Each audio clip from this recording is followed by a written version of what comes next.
பாவக்காய் புளிக்குழம்பு தான் வைக்க போகிறோங்க.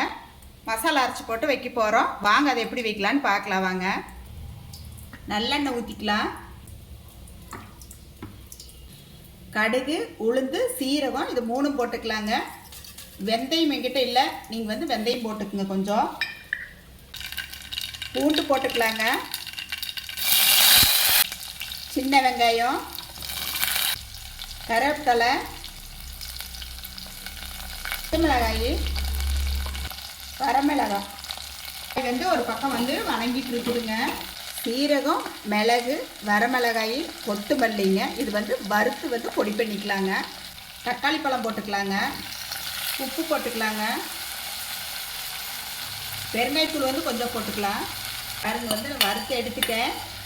வறுத்து இடித்து எடுத்துக்கலாம். வீட்டில் அரைச்ச குழம்பு தூளுங்க.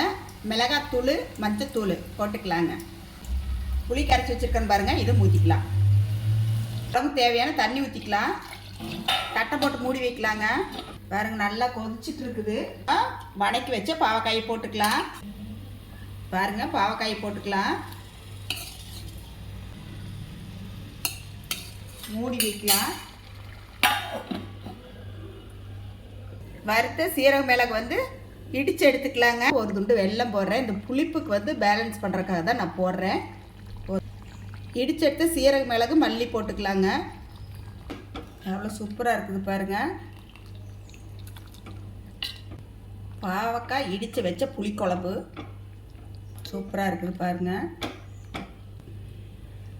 மல்லித்தலை கொஞ்சம் அப்படியே பொறுன்னு போட்டு இறக்கணும்னா சூப்பரான இடித்து வச்ச பாவக்காய் புளிக்குழம்பு சூப்பராக ரெடி ஆயிடுச்சுங்க. அவ்வளோ சூப்பராக இருக்குது.